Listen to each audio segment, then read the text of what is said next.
technology. So this whole patriarchy thing, I think you have no idea how pernicious and dangerous it is. Well, no, I don't. I really don't. Go on.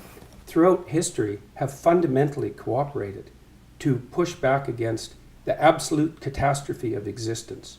A terrible death rate, the probability of chronic starvation, early death, disease, the difficulty of raising children with all the death that was associated with that. And to look backwards in time and say, well, basically what happened was men took the upper hand and persecuted women in this tyrannical patriarchy. It's absolutely dreadful misreading of history. It's a terrible thing to teach young women, and it's a horrible thing to inflict upon men. I mean, I absolutely disagree with you. I think that's like saying slavery in the US was actually, most people cooperated. Well, no, you didn't. You had a system where one set of people owned another set of people. And until women got full legal rights, they could own property for themselves, they could work. Essentially, they were owned. They were first owned by their fathers and then by their husbands. Status to the domination by men. Yeah. You already said that you thought that what emancipated women primarily in the 20th century was technological revolution. No, not primarily, but that's one of two. I think that's two things. It's not primarily, eh? No, you don't think the pill was a primary force in the emancipation of women? I think or the invention of tampons, let's say, or the provision of proper sanitary facilities, toilets, and that sort of thing. You're thinking instead it was the action of courageous feminists in the 1920s that produced a social revolution that overthrew the patriarchy. That's your theory. Yeah, I think that's a foolish theory. Well, I'm very sorry to hear you say that, but I think, to quote you in the Cathy Newman interview, I think it's a multivariate, right? I think there are lots of different things that all contributed to women gaining full rights. Well, then let's not be assuming that Western society was a tyrannical patriarchy. Well, no, that's one of them, and then other things happened as well. So you have the pill, you have the dishwasher and white goods, labour-saving devices in the home. I think all of those were really important. But you also have things like campaigns for the vote. Yes, you also have things like that, yes. So how, when in a system that existed in England until 1918, when why would you even want to look at history like that? Like, what's your goal? Because exactly. I think the people who don't look at history are condemned to repeat it, and I think that what are we going to do? Repeat the persecution of women? Do you think that's a realistic possibility? Yeah, we're sitting here. How do you see that? We're sitting here in America, right, where we've just had a 5th judge appointed to the Supreme Court who is now anti-abortion, who's now conservative. I think that abortion rights are absolutely fundamental to women being able to function as full humans in society, and I think that is now under threat in America. I think it is extremely smug and complacent to think civilization has peaked, it's all upwards from here. Yeah, well, good luck with that, I suppose. It's a living. There are lots of people who agree with me. There are lots of people clearly who agree with you. There are just a lot of people, I would say, who are coming to listen to what I say because they're sick and tired of having their desire to move forward in the world and to achieve something and to take their place as adult males, let's say, who are under the weight of accusations that their ambition and forthrightness is a manifestation of something that's fundamentally tyrannical. They're not happy with that. It's not doing anyone any good, and it's also not true. It's really a terrible thing to do to young men, and it's happening all the time. That's why they're bailing out of universities like mad. There won't be a man left in the social sciences in 10 years in the universities, and it's no bloody wonder. It's an unhospitable place, and it's unhospitable precisely because of this doctrine. Said that throughout history, the fundamental relationship between men and women was one of power, essentially slavery. It's like, fine, believe it if you want. It's not going to do your relationships any good, I can tell you that.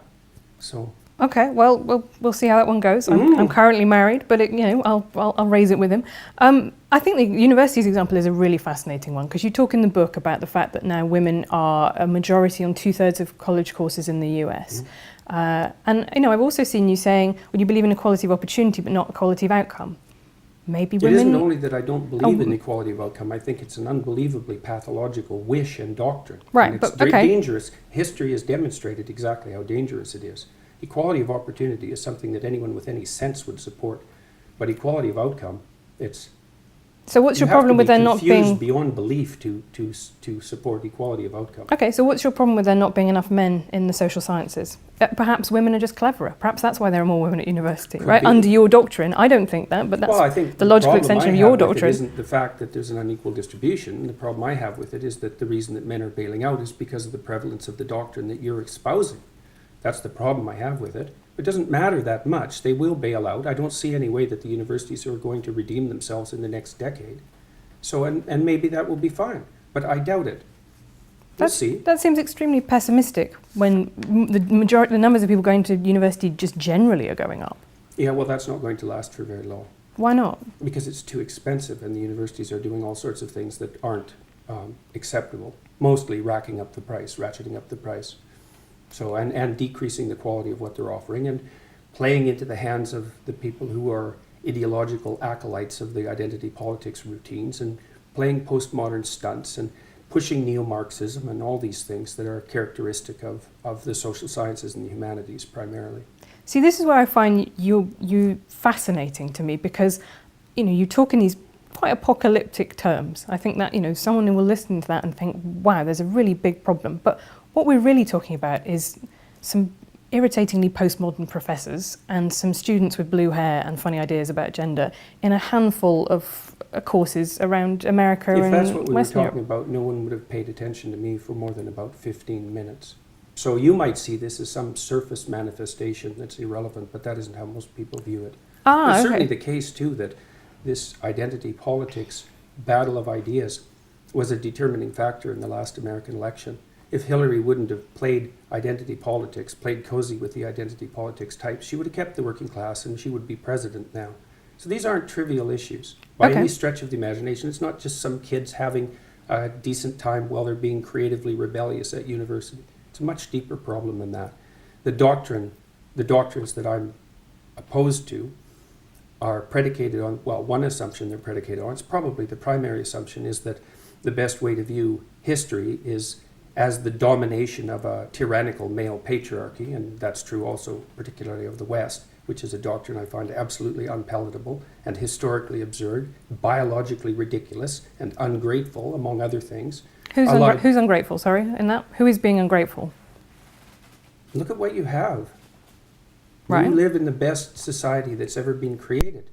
I was reading about some Indonesians. Do you mean me as a woman or me as a 21st century person in the world? I mean us, yeah. I mean, I'm incredibly grateful for what I have, but to me the project of politics is... construction of a tyrannical patriarchy. You're grateful for the productions of a tyrannical patriarchy. How does that make sense? Because I think life is good. I think it could be better.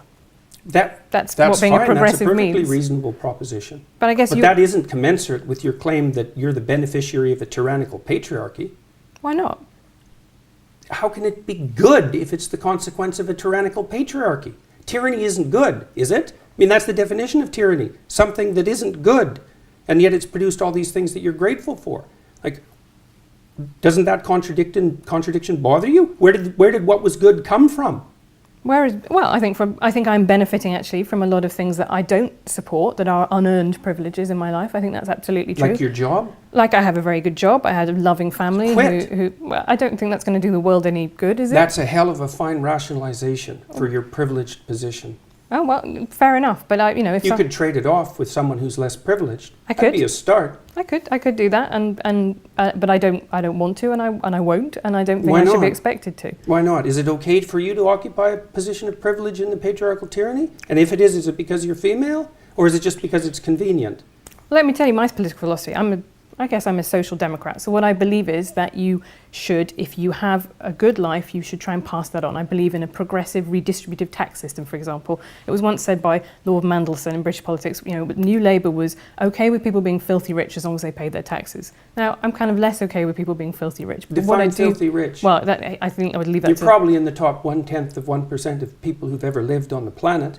That would constitute filthy rich by historical standards. Okay, but I'm not sure that I'm going going the line exactly? Be able to help the Neanderthals at this point, really, by giving up some money. But this is my point, is that what I believe is, I believe in a structure in which people who have had a good life and had lots of advantages should pay that back, pay that forwards, which I think is the message that you preach as well, right? You have responsibilities. And if you've had, like us, a lot of advantages in life. Civilization as a tyrannical patriarchy. But it's not purely a tyrannical patriarchy, That's for sure. Is it? It's purely not. Right. And that's exactly the issue. But why because would you deal with moral when you describe it as a absolutes tyrannical patriarchy, then you make a case that it's purely that. And that's exactly what's ungrateful. It's is not purely that at all. Why is saying that something has elements of this mean the same as it is purely that? That isn't what's being said. Merely to define it as a patriarchy implies unidimensionality.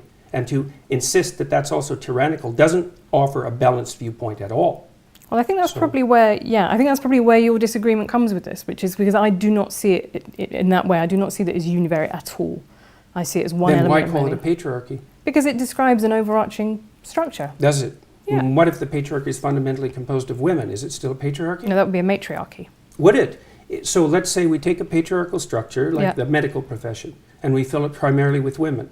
Is it then a matriarchal structure? What makes it a patriarchy to begin with? Is it the hierarchical structure? Is it the fact that it's mostly men? Is it the sociological structure?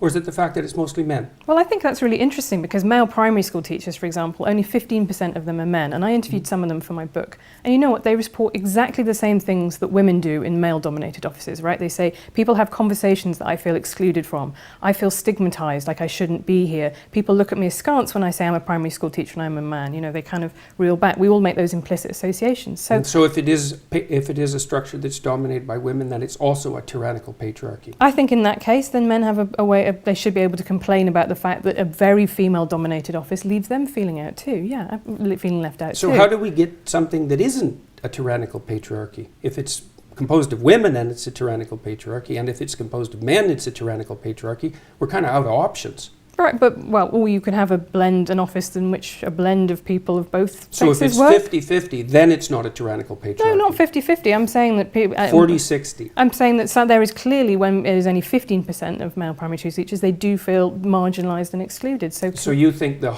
defining hallmark of a tyrannical social structure is the predominance of one gender, and if that was relatively equalized, then all of a sudden it would be a free and open institution. I don't think that male primary school teachers are being tyrannised. I do think they are being marginalised, and I do think that they feel excluded and stressed by that. So what do you do about that?